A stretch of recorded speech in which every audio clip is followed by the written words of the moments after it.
खुशहाल जीवन की कुंजी, भीतर का दीपक। मनुष्य का जीवन अनमोल है, लेकिन इसकी सार्थकता केवल सांसें लेने में नहीं, सच्चे अर्थों में जीने में है। और सच्चा जीवन वही है जहाँ संतुलन, शांति और संतोष हो। आज की दौड़ती भागती दुनिया में लोग सुख के पीछे भागते हैं, पर खुशहाली का मतलब अक्सर भूल जाते हैं। खुशहाल जीवन कोई अचानक मिलने वाली नियति नहीं, बल्कि एक सजग यात्रा है, जिसमें हर कदम पर हमें चुनना होता है कि क्या करें और क्या नहीं करें। सत्य यही है कि जीवन की सबसे बड़ी जीत खुद पर विजय पाना है। अगर मन शांत है, संबंध मधुर हैं, विचार सकारात्मक हैं और हृदय में कृतज्ञता है, तो वही जीवन खुशहाल है, चाहे साधन सीमित हों। खुशहाली बाहरी दिखावे से नहीं, भीतर के दीपक से आती है। और ये दीपक तब जलता है जब हम अपने जीवन में सत्य, सदाचार और सेवा को स्थान देते हैं। अहंकार, क्रोध, ईर्ष्या और लोभ से दूरी बनाते हैं और हर दिन कुछ ऐसा करते हैं जो किसी और की दुनिया थोड़ी सी बेहतर बना दे। यही वह प्रकाश है जो न केवल स्वयं को बल्कि आसपास की दुनिया को भी रोशन करता है। अब आइए इस यात्रा को आरंभ करें, खुद को जानने, समझने और खुशहाल बनाने की यात्रा पर। नमस्कार दोस्तों, आप सबका वेद ज्ञान 02 चैनल में स्वागत है। चैनल पर पहली बार आए हैं तो सब्सक्राइब जरूर करें। एक गांव के किनारे का एक दीपक। बहुत समय पहले की बात है। एक छोटे से गांव सत्यव्रत के किनारे एक बूढ़ा संत रहा करता था। लोग उसे आचार्य वसु के नाम से जानते थे। उसने न तो कभी राजसी वस्त्र पहने, न ही महलों में वास किया, फिर भी उसकी आंखों में एक शांति की गहराई थी, जिसे देखकर बड़े बड़े विद्वान भी मौन हो जाते थे। हर सुबह वह गांव के बच्चों को एक पीपल के नीचे इकट्ठा करता और कहानियां सुनाया करता, लेकिन ये साधारण कहानियां नहीं होती थीं। हर कहानी एक प्रश्न छोड़ जाती थी, क्या सच में हम खुश हैं? एक दिन गांव का एक युवक अर्जुन संत वसु के पास आया। उसका चेहरा बुझा हुआ था, आंखों में थकावट और मन में एक बेचैनी। गुरुदेव, अर्जुन बोला, मेरे पास सब कुछ है, धन, प्रतिष्ठा, मित्र और परिवार, फिर भी मन में खालीपन है। क्या मैं कुछ गलत कर रहा हूँ? वसु मुस्कुराए और बोले, तू बहुत कुछ कर रहा है अर्जुन, पर अब समय है कुछ न करने का भी अभ्यास सीखने का। अर्जुन चौंका, कुछ न करने का, इसका क्या अर्थ है? वसु ने एक दीपक की ओर इशारा किया जो मंद जल रहा था और कहा, इस दीपक को देख, ये सिर्फ तेल डालने से नहीं जलता, बल्कि हवा से भी बचाना पड़ता है। जीवन में सिर्फ क्या करना है जानना पर्याप्त नहीं, क्या नहीं करना है ये जानना और भी आवश्यक है। तभी दीपक स्थिर जलता है। 2 करने योग्य बातें, दीपक का तेल। आचार्य वसु ने अर्जुन को 5 बातें सिखाई जिन्हें हर व्यक्ति को अपने जीवन में अपनाना चाहिए। प्रत्येक दिन एक बार मौन बैठो, अपने विचारों को सुनो और समझो कि तुम्हारे भीतर क्या चल रहा है। किसी की मदद बिना शर्त करो, फिर चाहे वह एक पेड़ को पानी देना ही क्यों ना हो। अपने माता पिता और बुजुर्गों से आशीर्वाद लो, क्योंकि वे जड़ों की तरह होते हैं, दिखते नहीं पर जीवन को थामे रखते हैं। हर दिन कुछ नया सीखो, क्योंकि ज्ञान वह दीप है जो उम्र भर बुझता नहीं। प्रकृति के साथ सामंजस्य में रहो, कचरा न फैलाओ, वृक्ष लगाओ और जल का सम्मान करो। 3 नहीं करने योग्य बातें, हवा से बचाव। फिर उन्होंने अर्जुन को 5 बातें बताईं जो जीवन के दीपक को बुझा सकती हैं। ईर्ष्या मत पालो, किसी और की सफलता तुम्हारी हार नहीं है। झूठ से बचो, क्योंकि एक झूठ 100 सच्चाइयों को मार देता है। क्रोध को मत पालो, वह पहले मन को जलाता है, फिर जीवन को। टालमटोल मत करो, समय न रुकेगा तो तुम क्यों रुको। अहंकार से दूर रहो, ऊंचाई पर पहुंचकर जड़ें भूलने वाला पेड़ सबसे पहले गिरता है। 4 अंत नहीं, एक नई शुरुआत।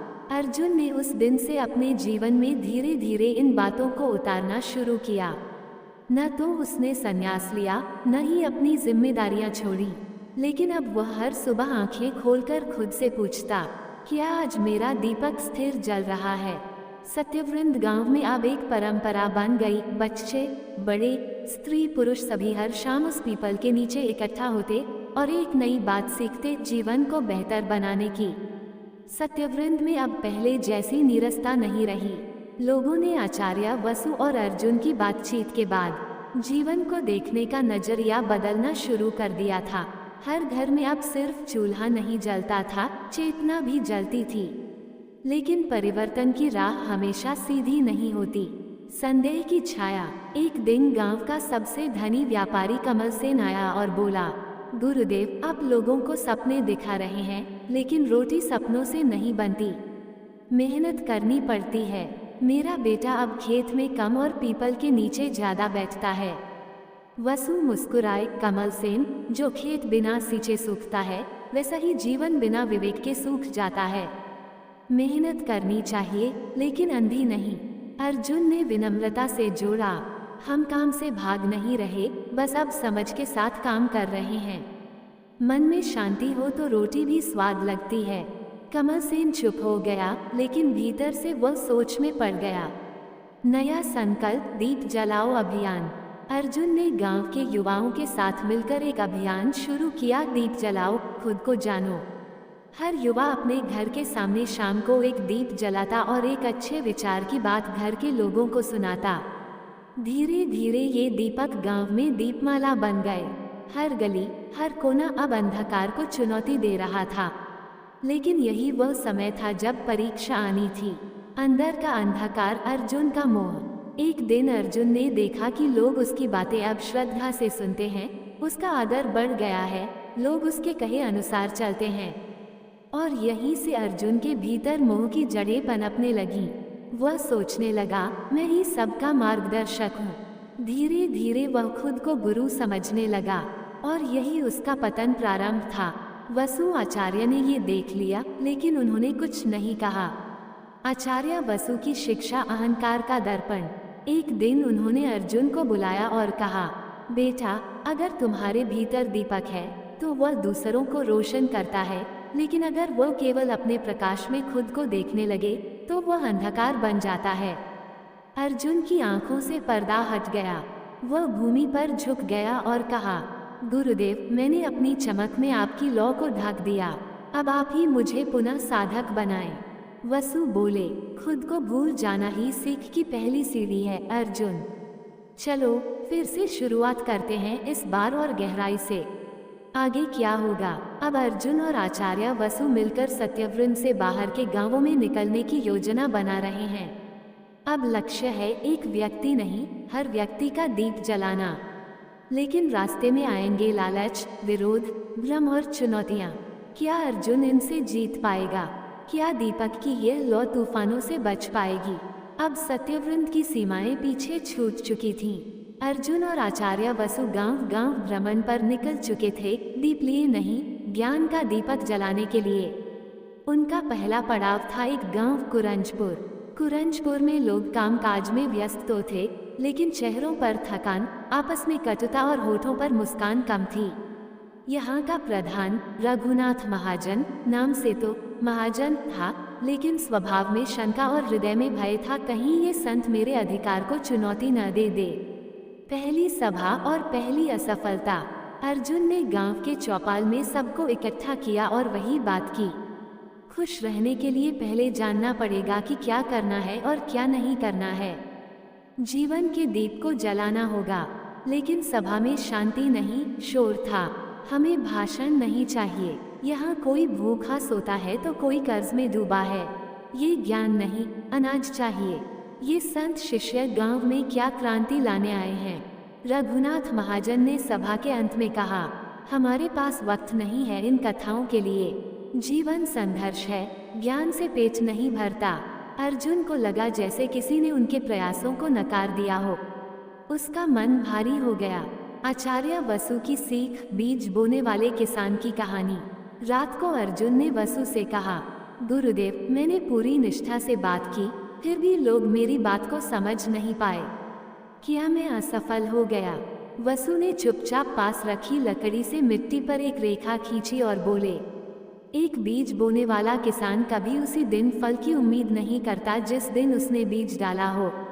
वह जानता है कि कुछ बीज उगेंगे, कुछ नहीं, और कुछ समय लेकर अंकुरित होंगे।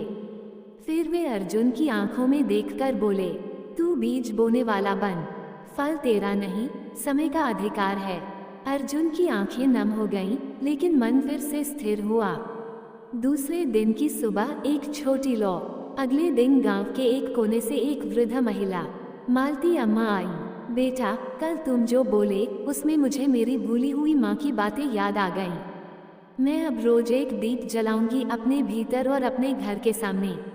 अर्जुन चौंका। एक दीप जल उठा था। यात्रा विफल नहीं थी, बीज पड़ा था, अंकुर आया था। यात्रा आगे बढ़ी, गांव दर गांव, दीप दर दीप। इसके बाद अर्जुन और वसु ने कई गांवों में कदम रखे। हर जगह अस्वीकार मिला, विरोध मिला, लेकिन कहीं ना कहीं कोई ना कोई ऐसा मिल जाता जो कहता, तुम्हारी बातों में कुछ तो है। और यही कुछ तो है आगे चलकर आग बन गया। धीरे धीरे एक आंदोलन खड़ा हो रहा था। हर गांव में एक दीप, हर घर में एक विचार, हर मन में एक बदलाव। आगे क्या होगा? पर अब सामने है बड़ी चुनौतियां। जहां जमींदार इस ज्ञान से डरने लगे हैं, जहां सत्ता ये सोचने लगी है कि कहीं ये परिवर्तन हमारे अधिकार को चुनौती न दे दे, जहां अर्जुन के भीतर पुराना मोह फिर सिर उठा रहा है, और जहां आचार्य वसु की सेहत अब कमजोर पड़ने लगी है। आहतपुर नाम जैसा ही था, मन से आहत, विश्वास से टूटा हुआ गांव। यहाँ जब अर्जुन और आचार्य वसु पहुँचे तो लोगों ने न केवल उनका तिरस्कार किया, बल्कि कुछ नवयुवकों ने उनके पोस्टर तक फाड़ दिए।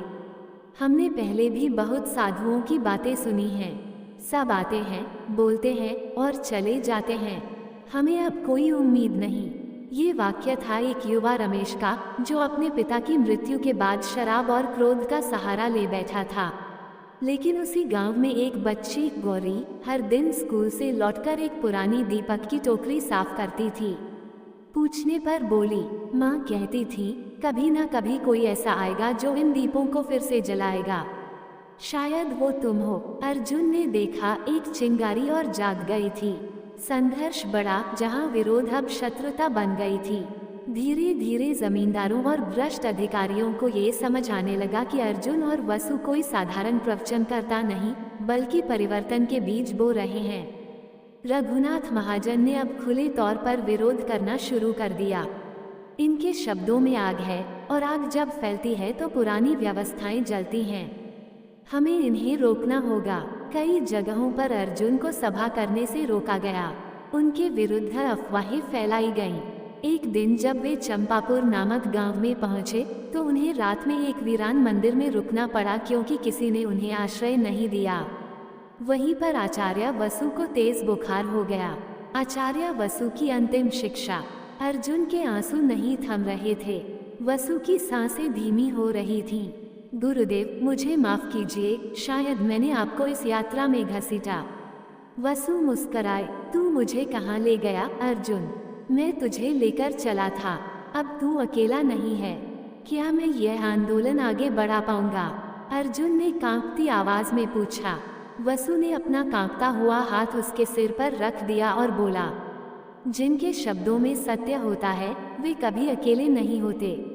मैं अब नहीं रहूंगा, लेकिन मेरी लौ तुझ में जलती रहेगी। कुछ देर बाद वसु ने अंतिम बार आकाश की ओर देखा, जैसे कह रहे हों बीज बो दिया है, और फिर वे शांत हो गए। अंतिम सभा, जहां दीपों की नदी बह चली। वसु की चिता के चारों ओर गांव-गांव से आए लोग इकट्ठा हुए। सबके हाथ में एक एक दीप था। अर्जुन ने कोई भाषण नहीं दिया, उन्होंने बस एक बात कही, ये दीप उनके लिए है जिन्होंने अंधकार में भी रोशनी बोई। ये दीप उन विचारों के लिए है जो मर कर भी जलते हैं, और ये दीप हमारे भीतर के बदलाव के लिए है। अब ये तुम्हारी यात्रा है। गौरी, जो अब एक किशोरी थी, सामने आई और बोली, मैं अब बच्चों को पढ़ाऊंगी, माँ के अधूरे दीप जलाऊंगी। रमेश, जो अब शराब छोड़ चुका था, आगे बढ़ा, मैं हर नशे में डूबे युवक को इस दीप की बात सुनाऊंगा। और फिर सबने एक साथ कहा, हर घर में दीप, हर मन में विचार, हर गांव में बदलाव। अंत नहीं, आरंभ। अर्जुन अब अकेले नहीं था। हर गांव से एक दीप जल उठा था, हर विचार से एक क्रांति जन्म ले रही थी। और अर्जुन ने आकाश की ओर देखा। गुरुदेव, आपने कहा था ना, फल तेरा नहीं, समय का अधिकार है। अब समय बोल रहा है, बदलाव आ गया है। जड़ी बूटी प्रेरणा की बात। जब शब्दों में सत्य और उद्देश्य होता है तो वे अकेले नहीं चलते, वे पीढ़ियां बनाते हैं। अर्जुन जैसे लोग बीज बोते हैं और वसु जैसे आचार्य व धूप होते हैं जिसमें वे बीज अंकुरित होते हैं। यह अंत नहीं, ये हर विचारशील हृदय के लिए एक आरंभ है। अपने भीतर दीप जलाने का हर प्रयास करते रहे, क्योंकि जीवन मोल है। जय श्री कृष्णा। राधे राधे।